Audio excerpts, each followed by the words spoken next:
Hello, welcome to the Midlife Freedom podcast. I'm your host, Lindsay DeSwart.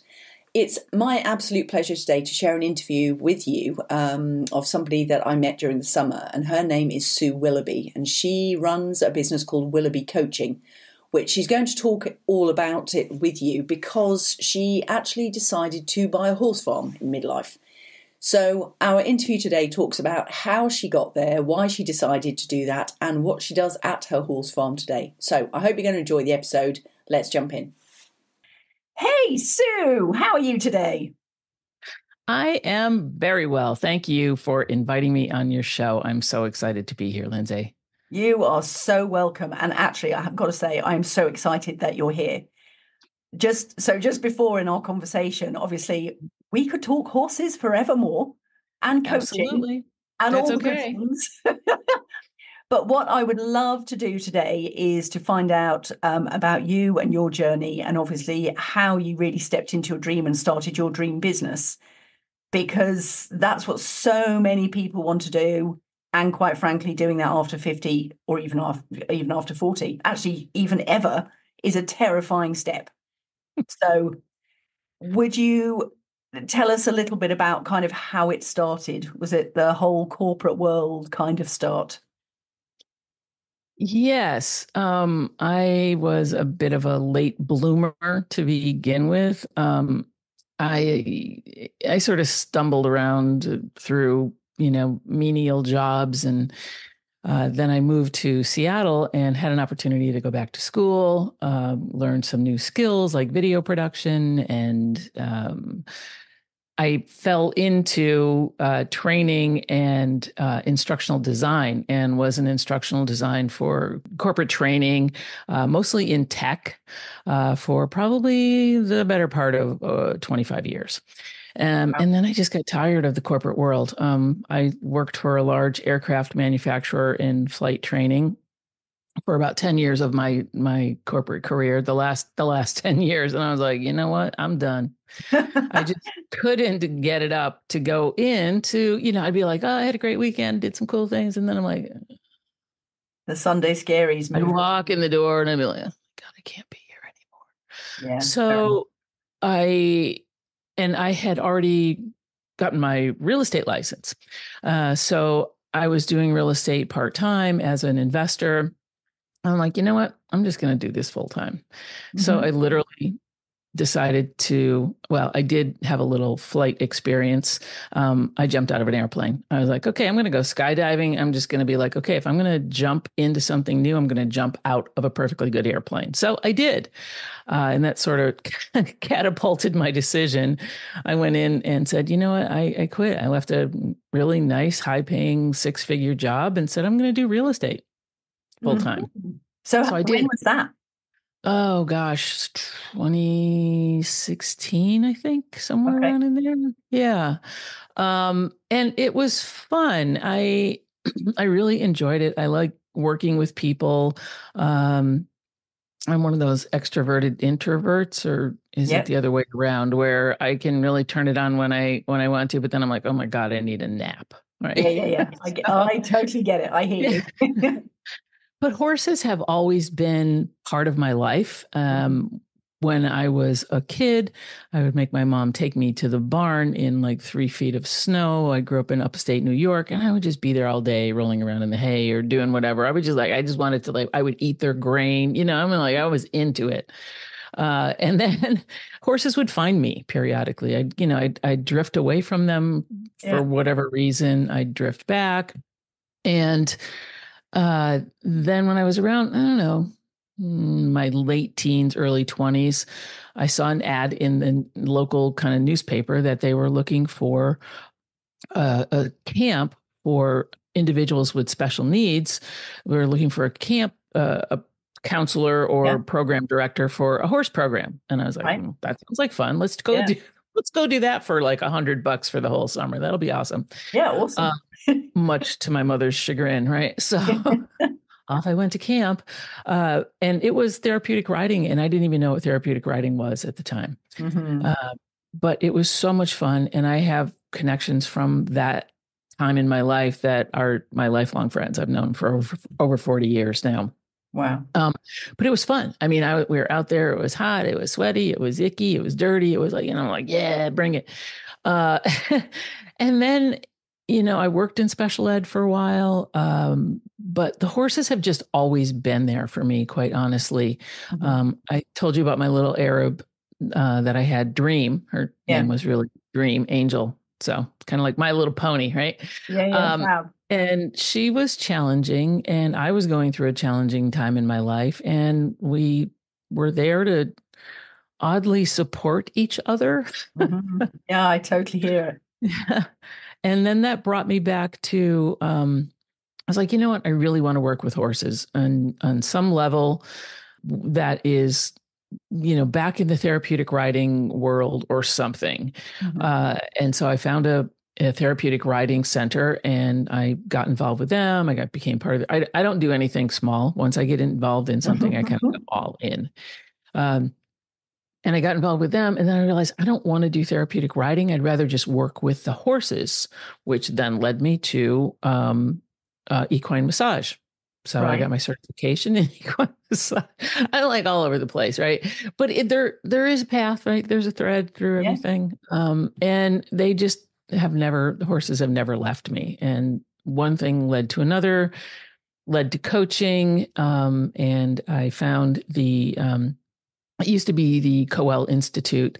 It's now the Center for Equus Coaching. And so I went through their program, got certified as a Equus coach and a master facilitator, so that I do individual coaching, and I also can facilitate group retreats, whether they be corporate retreats or, themed retreats that I create or that someone else hires me to do. So that was it in a nutshell. Fantastic. Okay, so we're done then. Just kidding. Okay, thank you. Yeah, exactly. Okay, so can you give us some examples of the sorts of things that you've experienced whilst doing the retreats and whilst working with people? Because you and I understand the power of horses, and some of our listeners, because I've had other horse guests on too, some of our listeners absolutely do. But for other people, the whole idea of working with these huge animals can be absolutely terrifying.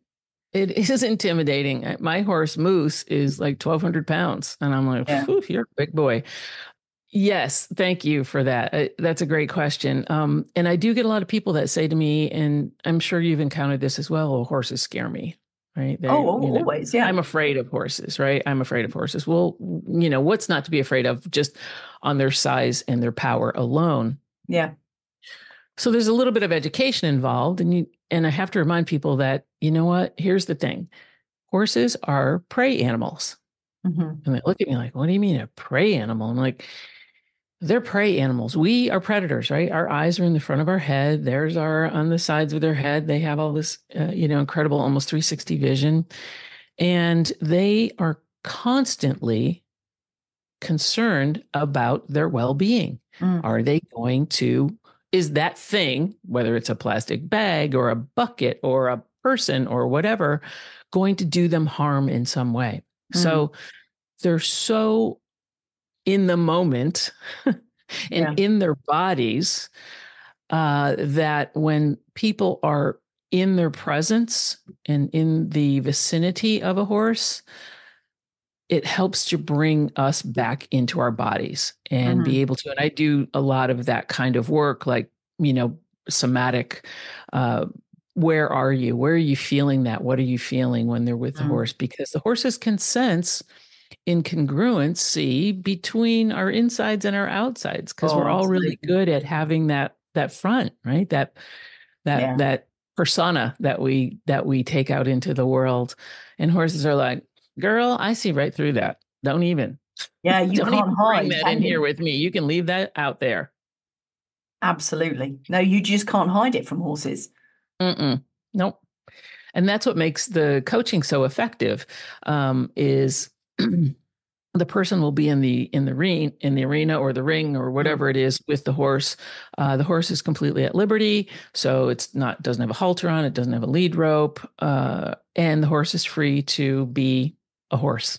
And then I can watch the horse's reaction to what the person is doing or saying, or what their energy is, and then what the energy is coming back from the horse, which gives me unlimited opportunities to coach. Mm-hmm. So is the work that you do you get people walking through things like obstacles or whatever with the horse? Mm-hmm. Yeah. Okay. There's a number of different activities. They can just, if we're in a round pen, they can just move the horse around. Mm-hmm. Sometimes people just want to stand there and be near the horse and cry on the horse's mane, or just feel that comfort that they may not feel anywhere else in their lives. Mm-hmm. And it enables them to sit in those emotions that they're having and be able to express and figure out what it is that they're really feeling and where it comes from. I mean, the horses are, well, like I said, I don't have to tell you, but for those of you who don't know what it's like to be around a horse, it really is amazing. Mm. So yeah, they have, they can move more with the horse. Sometimes we have obstacles. And and the funny thing is, people do get frustrated. They're like, well, I can't get the horse to do this. I'm like, it's really not about the task. Yeah. The task is just something to give you something to do to get out of your head. Yeah. So do you have people from all walks of life coming to work with you and the horses? Mm-hmm. Mm-hmm. Yeah. It's funny. It's usually women, which is great. And then if you get a guy in the group, he's like, I just want to go in there and get that horse running around. I'm like, okay. And then it's funny. And then the horse will just stand there and stare at him. Yeah. Like, Yeah. So how's that going? How's that? Yeah. And then they're like, could you come in and help me? It can be a humbling experience, because the horses are just going to give you what you're giving them. Right. And so, guys tend to be a little bit like, well, I can show this horse who's boss. I'm like, okay, have fun with that. So it's funny, just you doing that voice. It reminds me of your horse Moose that I've seen on Instagram. So yeah, look, you have to look up Sue. It's me, Moose. Yeah. It's fantastic. So how did Moose come into your life? Oh, like they always do. I wasn't looking. I really, I didn't have a horse after I got rid of my my little Arab and found her a new lovely home. I was thinking about it, but I wasn't thinking that hard about it. Right. I still lived in town in Seattle, and the place that I had kept my horse previously was in Enumclaw, which is about an hour away. Right. And I ended up actually moving there, which is where I live now. Mm-hmm. But one of my clients whose horses I work with as a massage therapist and a trainer that I know sends me this text, and she said, you need a moose. And I'm like, no, I really don't need a moose. Yeah, that's seriously one thing I don't need. And there were some pictures of him and he looked kind of skinny. And I was like, really? What? Why do you think I need this creature? And I went to see him, and he had been a ranch horse. He was kind of one of those horses that gets lost in the crowd, right? He was big, and, they'd be like, go get that big Moose horse and we'll put grandpa up on him and go on a trail ride. Moose is like, yeah, whatever. Okay. But apparently he's done a lot of stuff. I guess he used to pull a cart or whatever. So that's how I saw him. I fell in love with him, and I put about 150 pounds on him. And then all of a sudden I got him sort of in September. And then we got him some good groceries. And in the middle of the winter, I was like, okay, let's, not that I hadn't been seeing him with his blanket off. And I took his blanket off him, and I was like, oh my God, dude, where did you come from? Oh, really? So you put so much weight filled out. Like, wow, you're big. Oh, wow. And so what sort of stuff do you do on him? Are you on the ground more? I like being on the ground. I like spending time with him on the ground. He likes that better too. He's not keen on it. He's like, I don't wanna. He's a good coach though. It's really funny to watch him coach. He really enjoys it, and people love him. And they're, he's kind of a big goofball. Mm-hmm. And I just really love his personality, and he's really come out. His personality's really come out since I had him, but he's a Western guy. I did buy an English saddle for him because I thought, well, that would be fun. And I put it on him, and he's like, what is this? This silly thing. I'm not wearing this. I can't be seen in public wearing this. So I was like, okay, fine. So it's collecting dust in the tack room. But we mess around. I even got the polo mallet out and we were doing some practice in the arena. He seemed fine with it.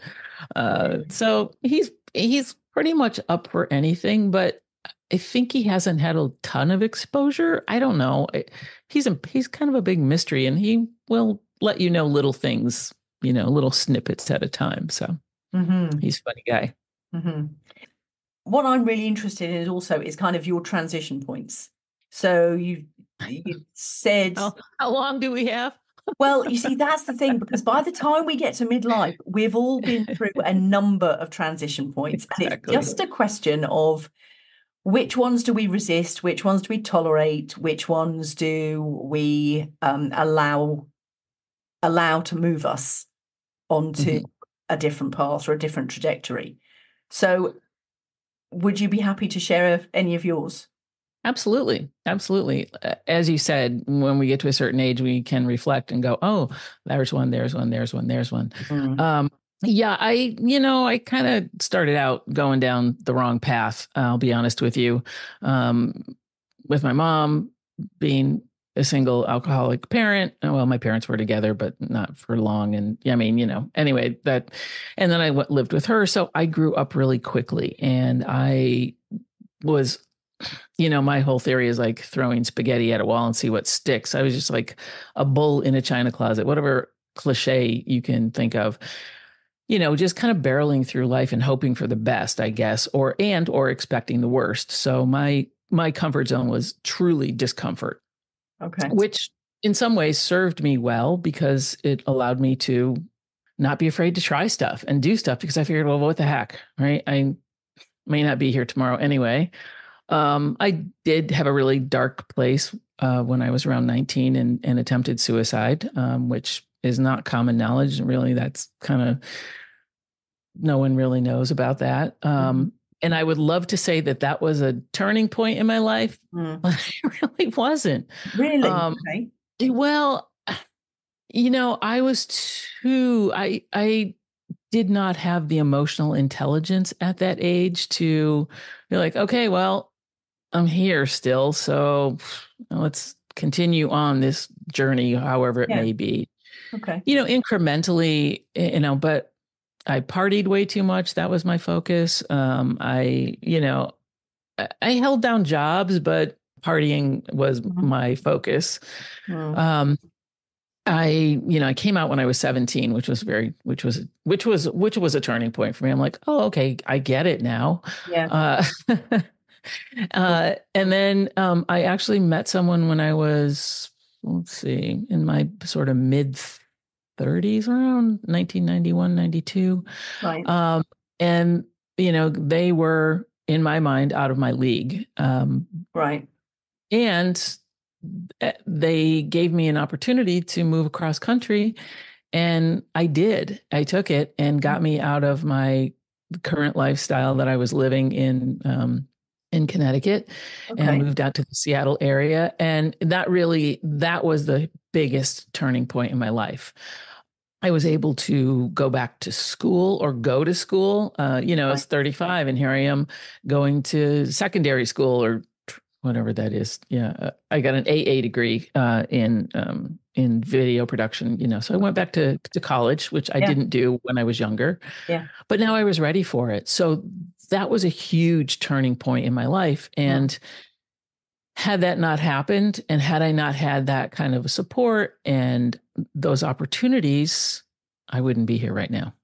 I mean, I don't know where I would be, but I wouldn't be here right now. So that was probably the biggest turning point. I still struggled with alcohol and partying, not way too much, but, enough that I finally got to a point where I was like, okay, I need to stop this, especially after the pandemic. I'm like, okay, that's enough. So 2.5 years ago, I stopped drinking. I'm not an AA person. That wasn't my jam, but I had done so much personal work on myself that I was able to do it. I journaled. I had a routine that I went through, and I just stopped, and I feel amazing. So that was another huge turning point for me. Yeah, absolutely. And with the coaching and everything, I just like, I need to be clear headed. I don't want this anymore. It no longer serves me. Mm. And I think it's hard for us to let go of things that no longer serve us, whether it be people or things or habits or whatever, because we're so attached to them. Yeah, absolutely. They're like a comfort blanket, no matter how uncomfortable they make us. Exactly. It's the funniest situation, isn't it? Because you can't see it. You can't see it for yourself, but to somebody else, it's so obvious. Right. Outside of the situation, it's so obvious, which is also another reason why I think the horses make it so clear, because they're so huge. They make it so obvious to the point that you cannot miss it. Right. Right. If you've got a horse that is like in your face and in your space, and I say, how's that working out for you? Somebody be like, oh, that's okay. I like being close to them. And it's to the point where it's clearly annoying. Yeah. Like, let's talk about some boundary issues, shall we? Yeah, seriously. But yeah, the horses will, they will give you exactly what you need. So you can take the same horse, 3 different people, and the horse will give each person what they need.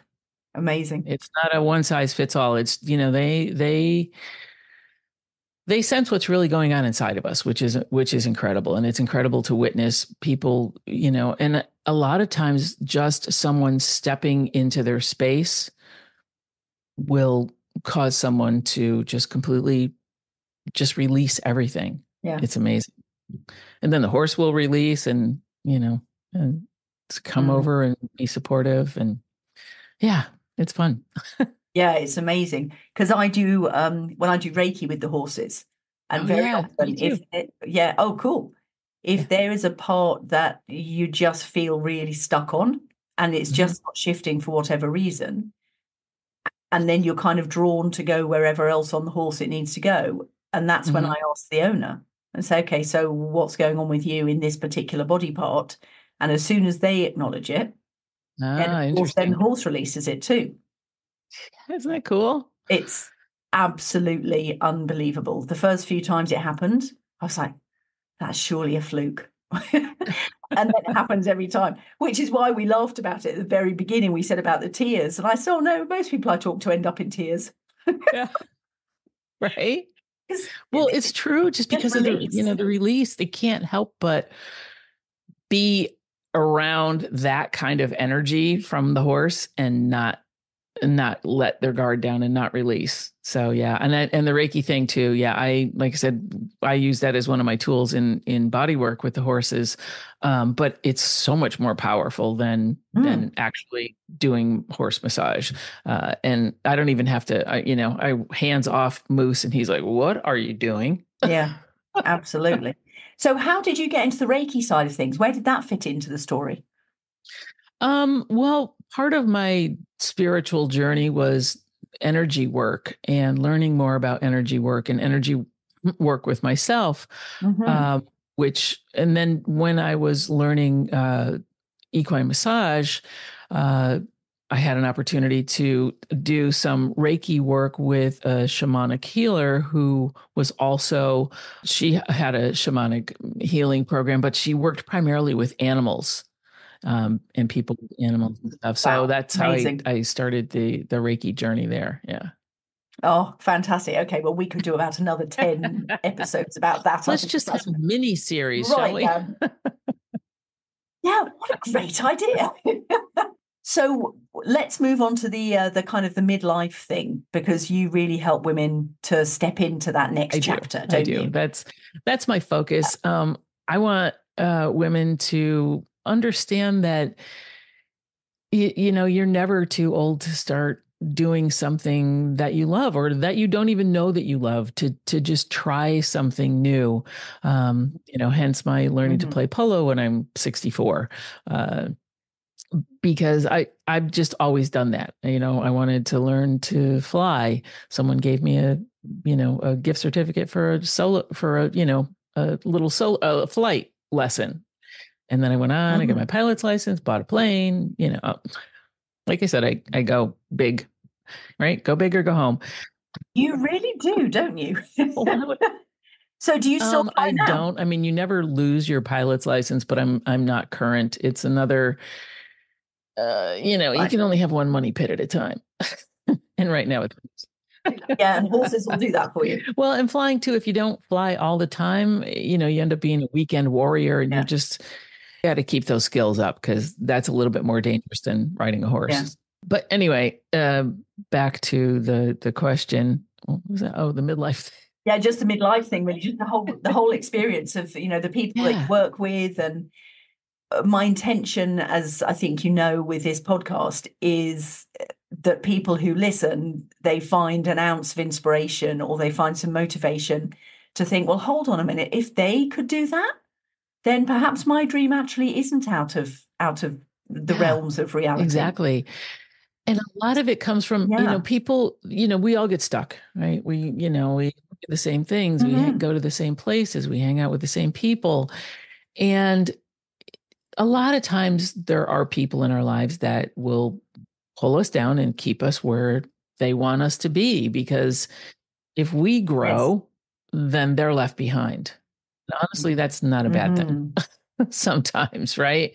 So a lot of the work that I do is starting by building that awareness, and being in the arena with a horse is a great way to do that.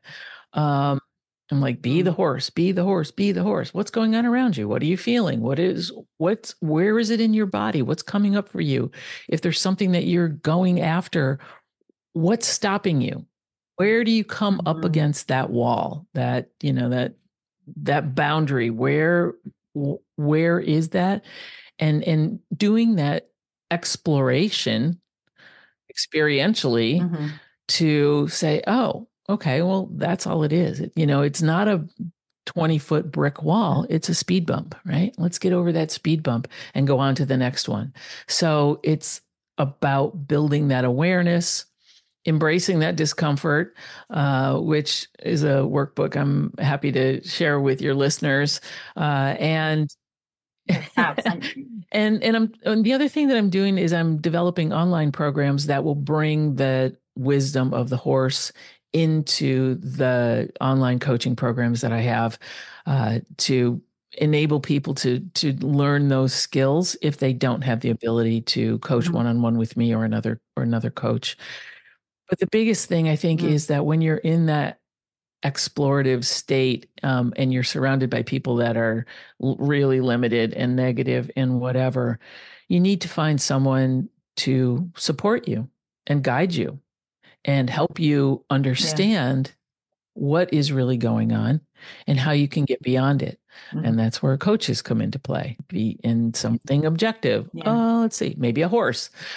So that's how I focus my work, is to just gently guide people to understanding that they do have that ability to get beyond where they are. I mean, if I can do it, you can do it.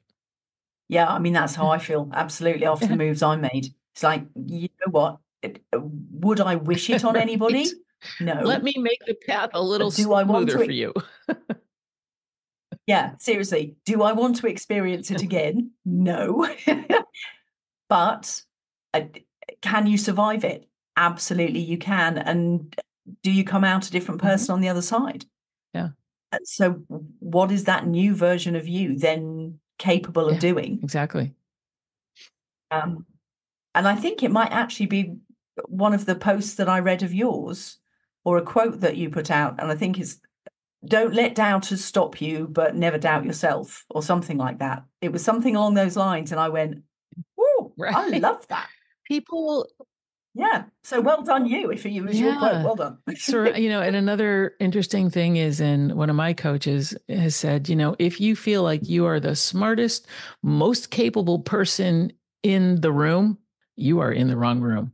You need to be challenged. Yeah. Absolutely. So challenge yourself. I can't, even if it's something small. I think the other thing that stops people really is that they may have this thing that they want to do. That thing is so huge that they can't figure out, like, where do I start? So they just don't start, right? Let's break it down. I call it in my coaching, like turtle steps. right? The tortoise, they're big and they move slowly and they just take a step and then they stop and then they take a step and then they stop. So take those little tiny steps and before you know it, you're trotting right along. So this is an interesting one that came up with a client of mine and I've heard it since. So what's your perspective on it? When somebody is in a situation where they have to make a difficult decision, whether it's to leave a job, leave a relationship, sell a house, whatever it might be for them, but it's a big, uncomfortable decision. And my client said, how do you know when it's time? Because if you've been thinking about something for so long and it's not going to be easy, and of course, all the fears build up about what's on the other side, and you don't actually know what's on the other side. What would you say to somebody about that? Because it's the toughest situation and you can feel so alone. Absolutely. And when we do feel alone, we have a lot of stories to keep us company, right? So you're talking about the fears and the stories. And when you said not knowing what's in the future, right? But we can imagine, right? We can be like, well, if I do this, then this is going to happen and this and this and this and this. How do you know that? Right? So true. What I do, and I do have clients that that do have decisions to make. And yes, they are big decisions. The thing is, they get bigger over time. So I feel like the more you think about it, the more you just make a decision, but try and figure out what are you most scared of? And if somebody says, well, if I'm afraid that this are going to happen. And if they do, then what? Oh, well, then I'll do that. Okay. And then if that happens, then what?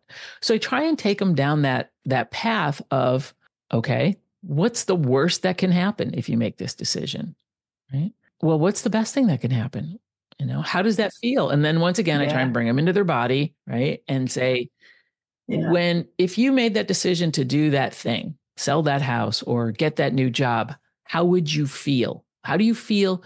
Put yourself, and maybe there's a little exercise, close your eyes, visualize something like that. How do you feel now? Oh, well, if I did that, I feel great. I feel light. I feel, oh, okay. Then what's stopping you from making that decision? Good question. Yeah. Yeah, really. There is an exercise in NLP, and it's so funny because, if you've got a pen and paper, you should write it down to anybody who's listening because it's a real weird one and it's quite difficult to remember. So it's what happens if you do it. Next question, what happens if you don't do it? Next question, what won't happen if you do it? Then what won't happen if you don't do it? That's great. So it's like a quadrant. And I tell you what, that really gives everything a shake up because the answers become so clear in your mind. Once you can actually get your head around the questions, the answers just drop into place. Isn't it amazing? But we spend so much time making stuff up. I know. It is. It's all stories. I know. And that's what I love about the horses because they're like, you're making stuff up again. Stop it. Yeah. Exactly. Yes. Yeah. So I like that exercise. So, that's great. Fantastic. Okay. Oh, yeah. It's so powerful. But the best thing actually is the confusion that people give you when you ask them the questions. They look at you like you've actually got two heads, and you're just smiling at them, going, "Yeah, I know. It's okay." So I'm always conscious of time in the podcast. So what I would really love to do is to find out, how can people find you? How can people work with you? Because you have mentioned doing some more online courses. I have a couple of programs. The first thing would be to book a call and just see, am I the right fit for you? Because I'm not the right fit for everyone. And that's okay. I'm good with that. I do like to bring a bit of humor into things and, help people understand that the world is not, the sky is not falling. So you can book a call. The best way to find me is willoughbycoaching.com. That's WILLOUGHBY coaching.com. And I will also send you a link where people can download my free workbook on how to embrace discomfort and take courageous action to level up their lives. So that's the best way. Book a call. Perfect. Okay. You can follow me on Instagram. There's a lots of different ways, but you can get a lot of information from my website and direct contact with me there. Fantastic. That's awesome. And just parting thing, which is something that I mentioned to you earlier, which I love so much. Moose Mondays. What's Moose Mondays all about? Well, I wanted to do sort of a regular feature on my Instagram, and I was like, how about the Monday Moose Minute? I grew up watching Mr. Ed, the talking horse. For those of you who are of a certain age, you probably remember Mr. Ed. And I thought it would be really cool for Moose to have a little weekly advice post. So that's what the Monday Moose Minute is all about. He picks a topic and shares his wisdom on it. Fantastic. And is that just on Instagram, that one? Well, I think it gets posted to both Instagram and Facebook. I am more focused on Instagram right now, but yeah. Okay. Sue, it's been an absolute delight to meet you, and thank you so much for being on the show. Thank you so much for having me. This has been such a pleasure, and I cannot wait to come visit you in your little corner of the world where all the horses are. I know. Well, likewise, I've got to come and meet Moose in person. We can do a retreat together. I think that would be awesome. Right? Oh my God, that would be fun. Let's do it. All right. Yes. Okay. Thanks for listening to the show today. If you enjoyed it and you found it inspirational and motivational and encouraging, please do leave a review. I'd be so grateful. Also, below this episode, you'll find resources to help you through your midlife journey. There is also the community in the Facebook group. And I will see you in next week's episode. And thank you so much for listening. Take care. Bye.